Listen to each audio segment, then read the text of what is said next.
அன்பான உள்ளங்களுக்கு வணக்கம். ஏங்க போவோமா பீச்சுக்கு அப்படின்னு காவேரி விஜய் கேட்குறாங்க. 2 பேரும் சரின்னு சொல்லிட்டு கூட்டி போகிறாங்க. ஆனாலும் விஜய்க்கு மனசுக்குள்ளே ஒரு நடுக்கம், பயம், பதட்டம் இருக்குது. ஏன்னா ராக வெளியில் வந்துட்டான் அப்படிங்கிற தகவலை கேட்டதுலேருந்து நிவின் அப்பப்போ விஜய்க்கு ஒரு ஷாக் நியூஸையும் கொடுக்குறாரு, சந்தோஷ நியூஸையும் கொடுக்குறாருன்னு தாங்க சொல்லணும். ஆனாலும் காவேரி, என்ன பாஸ் உங்களுக்கு பிடிச்சதெல்லாம் ஆர்டர் பண்ணியிருக்கேன், இப்படியும் ஒரு மாதிரியாக இருக்கீங்க, அதெல்லாம் ஒன்றும் இல்லைம்மா சாப்பிடு அப்படிங்கிறாங்க. பீச்சுக்கு போங்க ப்ளீஸுங்க அப்படிங்கிறாங்க. போவோம் ஒரு நாள் கூப்பிட்டு போகிறேன் அப்படிங்கிறாரு. அதே மாதிரி காவேரி ஆசையை நிறைவேற்றணும் அப்படிங்கிற கம்பி பீச்சுக்கும் கூட்டிட்டு போறாங்க. பாவங்க நம்ம விஜய் என்னதாங்க பண்ணுவாரு, பொண்டாட்டிக்காக பாதுகாப்பும் கொடுக்கணும், அங்க தொழிலும் பார்க்கணும், அங்க என்ன வேலை நடக்குது அதெல்லாம் ஐயப்பன் பார்த்துக்குவாரு, மேல இருக்கவன் பார்த்துக்குவாருங்கிற மாதிரி நினைக்கிறாங்க. அடுத்து பார்த்தீங்கன்னா வெளியில கிளம்பி போறாங்க. போகையில சுத்தி முத்தி பார்த்துட்டு தான் போறாரு. பீச்சுக்கும் போயிடுறாங்க.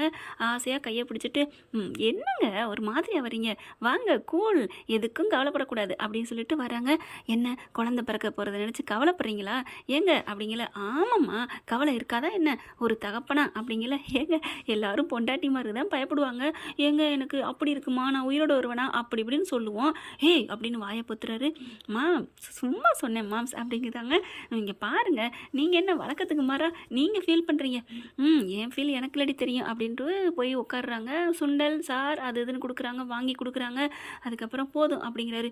என்னங்க ஓரவஞ்சனை பண்ணுறீங்க, அப்புறம் உங்கள் பாப்பா பிறந்ததுக்கப்புறம் நான் எதுவுமே திங்க முடியாது, வாங்கி கொடுங்க அப்படின்னு கேட்ட கையோட அப்படி பார்க்குறாரு. சின்ன பிள்ளை மாதிரி உனக்கு எந்த கவலையும் தெரியலையே காவேரி அப்படின்ட்டு என்னென்ன கேட்குறாங்களோ அம்பட்டையும் வாங்கி கொடுக்குறாங்க. கடை பரப்புன மாதிரி அப்படியே காவேரி முன்னாடி பார்த்தீங்கன்னா என்னென்ன விற்கிதோ, சுக்கு காப்பிலேருந்து மாங்காய் பத்தை, சோளக்கருது, பஞ்சு மிட்டாய் அம்பட்டையும் வாங்கி வச்சுறாரு.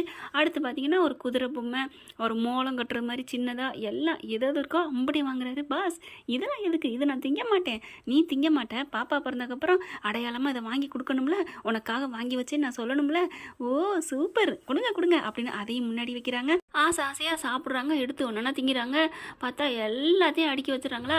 அங்கிட்டு போகிறவங்க என்ன பண்ணுறாங்க, சார் இது எவ்வளவு, சுண்டல் எவ்வளவு, இது எவ்வளவு அப்படின்னு கடை போட்டிருக்காங்கன்னு நினச்சிட்டு கேட்க காவேரி விஜய் சிரிக்கிறாங்க. உண்மையிலே விஜய்க்கு சிரிப்பு வந்துடுது. அப்பாடா இப்போ தான் என் புருஷன் சிரிக்கிறாரு அப்படின்னு காவேரி சொல்கிறாங்க. அடுத்து சொல்லுங்கள் சார் இது எவ்வளோ அது எவ்வளோ அப்படிங்கல. அடுத்து பார்க்குறாங்க. என்னங்க சார் நான் விலை கேட்டுகிட்டே இருக்கேன், ஒன்றும் சொல்லாமல் இருக்கீங்க, எவ்வளோ, இந்த என்ன விலை, இது என்ன விலை அப்படிங்கல. ஹலோ பாஸ் இது நாங்கள் வாங்கி எங்களுக்கு வச்சுருக்கோம், கடையெல்லாம் போடலை. ஓ அப்படியா, சாரி மேடம் சாரி அப்படின்ட்டு போகிறாங்க. விஜய் அப்படியே தலையில் கை வச்சுட்டு சிரிக்கிறாரு. என்ன காவேரி உன்னால் என்னை கடை ஓனர் ஆக்கிட்டாங்க, பரவாயில்ல இருக்கட்டும் பாஸ், இதுவும் ஒரு பிஸ்னஸ் தான், நீங்கள் இது கூட நல்லா இருக்கே, இதே வாங்கி வைப்போமா, ஏய் கிறுக்கி ஆர்வக்கொலர் அப்படிங்கிறாங்க. அதுக்கப்புறம் சாப்பிட்டு இருக்காங்களா. பார்த்தா அந்த 4 ரவுடிங்க வராங்க. அதாவது ராகவ அனுப்பின ஆள். இவங்க சந்தோஷத்தில் மண்ணலி போடுறதுக்குனே வரணுமா. பார்த்துட்டு ஹே எவ்வளவுடா, இது எவ்வளவு, ஆள் சூப்பராக இருக்கே, இதுக்கு எவ்வளவு அப்படின்னோன்னா முறுக்கேறுது.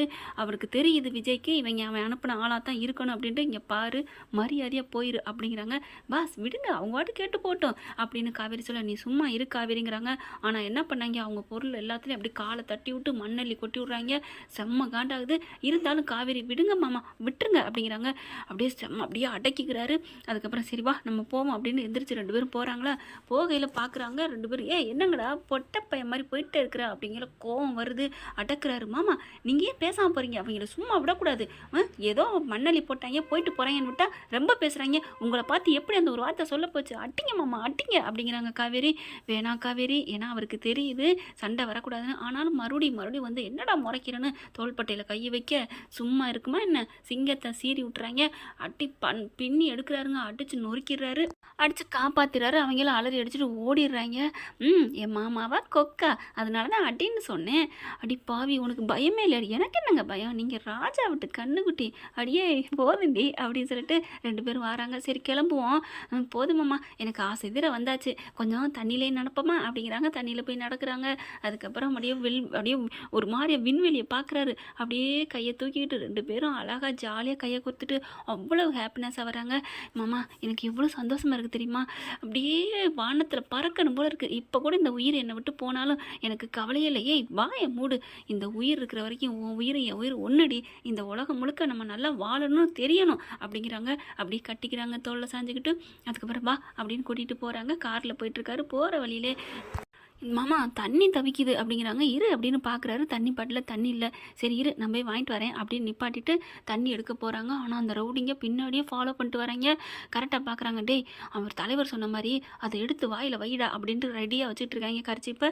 இவர் தண்ணி வாங்கிட்டு வராருங்க. வர்ற வழியில் சார் இது எதாவது அட்ரஸ் சொல்ல முடியுமா, இது எங்கே இருக்குது இந்த இடம் அப்படின்னு கேட்க விஜய் வாங்கிட்டு எதார்த்தம் அது வேற ஆள் வராங்களா அதை பார்த்துட்டு இது வந்து அடுத்த ஏரியா போகணும் அப்படின்னு சொல்லல. அப்படியா அடுத்த ஏரியாவா, ஆமாம் அப்படியே போயிட்டு விஜய் திரும்புறாரா. டக்குன்னு கர்ச்சிப்பை அப்படியே மூஞ்சில அப்பிடுறாங்க. அவங்க கர்ச்சிப்பை கொண்டு போகிறத காவேரி பார்க்குறாங்க. மாமா மாமா அப்படின்னு கத்துறாங்க. ஆனாலும் பார்த்தீங்கன்னா வாயில் வச்சு பொத்தி அப்படியே மயங்கிடுறாரு. தூக்கிட்டு போகிறாங்க காரில் அள்ளி போட்டு. காவேரி கதவை திறந்துட்டு ஓடி வருது வெளியில். என்ன பண்ணுறது தெரியாமல் தவிக்கிறாங்க. ஐயோ என் புருஷனை கூட்டிகிட்டு போகிறாங்கன்னு கத்துறாங்க. என்னம்மா என்ன ஆச்சு அப்படின்னு எல்லாரும் வராங்க. இந்த மாதிரி யாரோ வந்து இப்படி பண்ணிட்டு போயிட்டாங்க அப்படிங்கிறாங்க. சரிம்மா ஸ்டேஷனுக்கு போ, போலீஸ் ஸ்டேஷனுக்கு போ அப்படிங்கிறாங்க. என்ன பண்ணுறதுன்னு புரியலை. டக்குன்னு காவேரி கொஞ்சம் ஓட்ட கத்துருக்கு இல்லையா, அதனால் கார் எடுத்துகிட்டு ஸ்டேஷனுக்கு போகிறாங்க. ஸ்டேஷனில் போய் கம்ப்ளைண்ட் கொடுக்குறாங்க. இந்த மாதிரி என் புருஷனை கடத்திட்டாங்க அப்படின்னு சொல்லிட்டு அவங்களும் கம்ப்ளைண்ட் எடுத்துகிட்டு பார்க்குறம்மா அப்படின்னு அந்த இடத்துல வந்து சிசிடிவி கேமரா இருக்கான்னு பார்க்குறாங்க. அடுத்து பார்த்தா வீட்டிலேருந்து அவங்க அம்மா ஃபோன் பண்ணிகிட்டே இருக்காங்க. என்னடி ஆச்சு, எங்கே போனேன் அப்படின்னு கேட்டுட்டு கீழே வாடி பாப்பா அவனை தேடிக்கிட்டே இருக்கா அப்படின்னு கூப்பிட்றாங்க. அப்போ தான் அழுகுறாங்க. என்னடி அழுகுற அப்படிங்கிறாங்களா. இல்லைம்மா நான் வீட்டுக்கு வந்து சொல்கிறேன் அப்படின்னு சொல்லிட்டு வீட்டுக்கு போயிடுறாங்க வண்டியை ஓட்டிக்கிட்டே. என்னடி ஆச்சு நேரம் மாதத்தோட இப்படிலாம் அலையிற, அம்மா எனக்கு கவலையாக இருக்குமா, இந்த மாதிரிம்மா அப்படின்னு விஜயை பற்றி சொல்கிறாங்க. என்னடி நீ ஒத்தால வரும்போதே நினச்சேன் எங்கடா மாப்பிள்ளையை காணமேன்ட்டு என்னடி சொல்கிற அப்படின்னு சொல்லிட்டு உடனே நிவினுக்கு கால் பண்ணுறாங்க. நிவின் யமுனா பறந்தடிச்சு ஓடி வராங்க. என்னாச்சு அத்தை என்னாச்சு அப்படிங்கிற நடந்ததெல்லாம் சொல்கிறாங்க. என்ன காவேரி யார் அப்படிங்கிற. அப்போ தான் நிவினுக்கு புரியுது. ஆஹா இப்போ இதை பற்றி சொன்னோம்னா தாத்தா பாட்டிலாம் திட்டுவாங்களே, உங்களாலதேன்ட்டு. அப்போ யார் கடத்திருப்பா யாருன்னு தெரியல, எங்களை கிண்டல் பண்ணி பேசினாங்க. சே ஒரு பொம்பளை பிள்ளைங்க வீதியில் போக முடியாது, ராத்திரியில் போனால் தான் சுதந்திரம் வந்துச்சுன்னு சொல்லுவாங்க. பட்டப்பாகல அதுவும் புருஷன் கூட இருக்கையில இப்படி பண்ணியிருக்காங்களே, யார் அந்த ரவுடிங்க அதான் தெரியல, அடித்து நல்லா நொறுக்கிட்டாரு. அதே கோவத்தில் வந்து என் புருஷனை என்ன பண்ணாங்கன்னு தெரியல, தூக்கிட்டு போயிட்டாங்களேன்னு ஒவ்வொன்று அழுகுறாங்க காவேரி. நிவின் எடுத்துட்டு பொறுமை அப்படிங்கிறாங்க. என்ன பண்ணுறதுன்னு தெரியல. தாத்தாலேருந்து எல்லாருமே ஆறுதல் சொல்கிறாங்க. அதுக்கப்புறம் என்ன பண்ணுறாரு, யமுனா கூப்பிட்றாரு. கூப்பிட்டு உங்கள் அக்கா கிட்ட ஒரு விஷயம் சொல்லணும், உங்கள் அக்கா கூட்டிகிட்டு வரியா அப்படிங்கிறாங்க. கொஞ்சம் தனியாக பேசணுன்ட்டு இருக்கையில் தாத்தாவும் பாட்டியும் மாத்திரை சாப்பிட்றதுக்கு உள்ளுக்கு போயிடுறாங்க. அங்கங்கே அவங்கவுங்களுக்கு தெரிஞ்சவங்களுக்கு போலீஸுக்கெல்லாம் சொல்கிறாங்க. அடுத்து பார்த்தா நிவின் வந்து காவேரிகிட்ட ஒரு விஷயம் உங்ககிட்ட சொல்லணும் காவேரி. என்ன விஷயம் அப்படிங்கிறாங்களா. இந்த ராக வந்து வெளியில் வந்துட்டான். என்னது வந்துட்டானா அப்படிங்கிற துடிச்சு போகிறாங்க. ஐயா பாவே இது அவனோட வேலை தானா, மெதுவாக பேசுங்க தாத்தா பாட்டி அப்புறம் உங்களை திட்டுவாங்க, அதனால தான் காவேரி நான் சொல்லலை அப்படிங்கிற. யமுனா பார்க்குது. இப்போ என்ன பண்ணுறது அப்படிங்கிற. ஐயோயோ இப்போ என் புருஷனை அவன் என்ன பண்ணா, என் வீட்டுக்காருக்கு என்ன ஆச்சு அப்படின்னு சொல்லிட்டு தவிக்கிறாங்க. இரு நான் கால் பண்ணுறேன் அப்படின்னு விஜய் கால் பண்ணுறாங்க. நான் விஜய்க்கெலாம் கால் பண்ணிட்டேன், எடுக்க மாட்டேங்கிறாரு. ஏன்னா சைலண்டில் இருக்கும் போல இருக்குது, பேண்டுக்குள்ள இருக்கனால தெரியலை. இவங்க தூக்கி கொண்டே ராகவிட்ட கொண்டே ஒப்படைச்சிடுறாங்க. கண்காணாத இடத்துல கொண்டு கட்டி போட்டுறாங்க. பாஸ் போட்டு தீத்துருவோமா, ஏன் பாஸ் நீங்கள் கொண்டு வர சொன்னீங்க, நான் அங்கே கடலில் போட்டு முடிச்சுட்டு வந்துருப்போம்ல கதையை அப்படின்னு சொல்ல. டே இப்போதைக்கு அவன் கதையை முடிச்சா எப்படியாவது என் மேலே டவுட் இருக்கும், என் மேலே தான் கம்ப்ளைண்ட் கொடுப்பாங்க, அப்புறம் ஏதாவது உயிருக்கு ஆச்சுன்னா என்னைய போட்டு தள்ளிடுவாங்கல்ல. நாளை பின்ன ஒருவேளை எனக்கு பெருசாக பிரச்சனை வச்சுன்னா அவனை தூக்கி அந்த போட்டுடலாம் உயிரோட, அப்புறம் எனக்கும் கேஸ் இருக்காதுல, அதுக்காகத்தாண்டா ஆசை தீர அவங்கள வச்சு செய்யணும், அவளையும் நான் துன்பப்படுத்தணும் அப்படிங்கிறான் ராகவ். ஓகே பாஸ் அப்படின்னு சொல்லி கட்டி போட்டுறாங்க. வாய்கையெல்லாம் அப்படியே முண்டிக்கிட்டு இருக்காரு. அப்போ மறுபடியும் காவேரி அடிச்சுக்கிட்டே இருக்காங்களா. அப்போ வைப்ரேட்டிங் கேட்குது. பாஸ் ஏதோ வைப்ரேட்டிங் ஃபோன் கேட்குது அப்படின்னு அவங்க சொல்ல, உடனே ஓடி போய் எடுத்து பார்க்குறேன். ராகவ் ஓ ஃபோன் வச்சிருக்கியா அப்படின்னு ரிங்கு வந்துக்கிட்டே இருக்குது. ஐயோ மை ஸ்வீட் பொண்டாட்டி அப்படின்னு சொல்லிட்டு, என்னம்மா பொண்டாட்டியா அவ்வளோதான்டா உனக்கு வாழ்க்கையை போகுது அப்படின்னு அட்டன் பண்ணுறான். ஹலோ மாமா இதே எங்கே இருக்கீங்க அப்படின்னு காவேரி கத்துறாங்களா. எங்கே இருந்தா உனக்கு என்னடி, இனிமேல் உனக்கு இல்லடி, அவன் இந்த உலகத்தில் இல்லை, அப்புறம் எப்படி, யார் ராணி அப்படிங்கல, இனிமேல் உனக்கு உன் புருஷன் இல்லை போதுமா வைடி போன அப்படின்னு கட் பண்ணிவிட்டு ஃபோனை சுவிட்ச் ஆஃப் பண்ணிட்டு தூக்கி போட்டுறாங்க. காவேரி அழுகுறாங்க. ஐயோ அவன் தான் அப்படின்னு அழுகிற பார்த்து எல்லாரும் ஓடி வந்துடுறாங்க. என்னாச்சு அப்படின்னு காவேரி துடிக்கையில் நிவின் என்ன பண்ணாங்க, வேறு வழி இல்லாமல் எல்லாத்துட்டையும் சொல்லிடுறாங்க. ஐயோ சொன்னனே அந்த பசுபதியால் என் பிள்ளைக்கு ஆபத்துன்னு கேட்டிங்களான்னு அப்படின்னு கல்யாணி பாட்டி கத்துறாங்க. ஆனால் காவேரி பாட்டி என் பேத்திக்கு என்ன ஆச்சு அப்படின்னு கத்துறாங்க, துடிக்கிறாங்க. அப்படியே தவிச்சுட்டு, அம்மா என் புருஷன் வேணுமா, என் மாமா இல்லாமல் என்னால் வாழ முடியாது, விஜய் இல்லாமல், விஜய்க்கு என்ன ஆச்சு, அவன் உலகத்தை விட்டு அனுப்பிட்டேன்னு சொல்லிட்டான் அப்படின்னு துடிக்கிறாங்க. நிவினை பிடிக்கிறாங்க. நிவின் என்ன ஆனாலும் சரி உங்கள் மேலே அவர் உயிரே வச்சுருக்காருல, புறம்பார்ல, என் புருஷனை எனக்காக மீட்டு கொண்டாந்து கொடுத்துருங்களா நிவின், நீங்கள் எனக்கு கைமாறுன்னு ஒன்று செய்ய நினச்சா நான் உங்களுக்கு தப்பு பண்ணிட்டேலாம் நீங்கள் நினைக்காதீங்க, என் புருஷன் எனக்கு வேணும், என் புருஷன் இல்லைன்னா அந்த உலகத்தில் இருக்க மாட்டேன் அப்படின்னு கற்று துடிக்கிறாங்க. அப்போ தான் யமுனா பார்க்குது. அக்கா நீ மாமா மேலே இவ்வளோ உயிராக இருக்கியா, அப்போ நான் தப்பாக புரிஞ்சுட்டேனே, இந்த மன்னிச்சிருக்கான்னு நினைக்கிறாங்க. அதுக்கப்புறம் நிவின் ப்ளீஸ் எனக்காக மாமாவை எப்படியாவது கண்டுபிடிங்க, என்ன பண்ணுறேன்னு தெரியலையே அப்படிங்கிறத பார்க்குறாங்க. எனக்கு ஒரு ஐடியா அப்படின்னு காவேரி சொல்கிறாங்க. இப்போ நீங்கள் ஃபோன் பண்ணையில் அட்டன் பண்ணாங்கல்ல, அந்த இடத்துல தான் என் புருஷனை இருக்கணும் அப்படிங்கல அதை ட்ரேஸ் அவுட் பண்ணால் கண்டுபிடிச்சனால வாவ் காவேரி சூப்பர் அப்படின்னு சொல்லிட்டு போலீஸுக்கு போகிறாங்க. போலீஸில் போயிட்டு இந்த மாதிரி தகவலை சொல்கிறாங்க. அந்த நம்பரை கொடுத்து அது எங்கே கடைசியாக சுவிட்ச் ஆஃப் ஆச்சு அப்படிங்கிற பார்க்குறாங்க.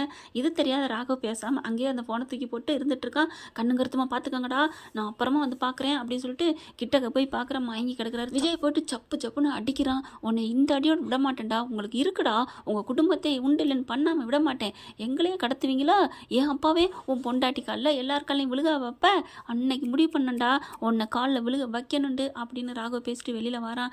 கரெக்டாக வெளியில் வர காவேரி நிற்கிது. என்ன இவ ஃபினிக்ஸ் பறவை மாதிரி எந்திரிச்சு வந்து நின்றுக்கிட்டே இருக்காளே அப்படிங்கிற கரெக்டாக பார்த்தா அடுத்தடுத்து பின்னாடி எல்லாரும் வராங்க. நிவின் வராங்க, யமுனா வராங்க. என்ன என்ன என் வீட்டுக்கு வந்திருக்கீங்க அப்படின்னு சொல்ல, ஓ வீடுக்கா, யாரா சொன்ன ஓ வீடுன்னு, நீ ஓ வீடுங்கிறது சென்ட்ரல் ஜெயிலில் இருக்குடா அப்படின்னு சொல்ல அப்படியே பார்க்குறாங்க. அப்படியே ராகவ் தெரிஞ்சு போச்சு. ஆஹா என்ன பண்ண போகிறாங்க தெரியலையே. என்னடா என் வீட்டுக்கு வந்து பண்ணுவியா, ஒழுங்கு மரியாதை ஓடிப்பேரு, அத்தமேன்னு பார்க்குறேன், என்னடா நாய் அப்படின்னு ராகவ் சட்டையை பிடிச்சி அடிக்கிறாங்க காவேரி. அதுக்குள்ளே ஓட பார்க்குறான். போலீஸ் வந்துடுது. ஐயோ போலீஸா அப்படின்னு எஸ்கேப் பார்க்க அப்படியே எல்லாரும் கொத்தா பிடிச்சிடுறாங்க. என்னடா நினச்சிட்டு இருக்கீங்க ஒரு உயிரோட மதிப்பை அப்படின்னு சொல்லிட்டு அட்டி குமுறுன்னு குமுறுறாங்க. அதுக்கப்புறம் காவேரினால அங்கே நிற்க முடியல, குடுக்குன்னு ஓடுறாங்க. நிவின் வந்துட்டு சார் நீங்கள் வாங்க அப்படிங்கிறாங்களா.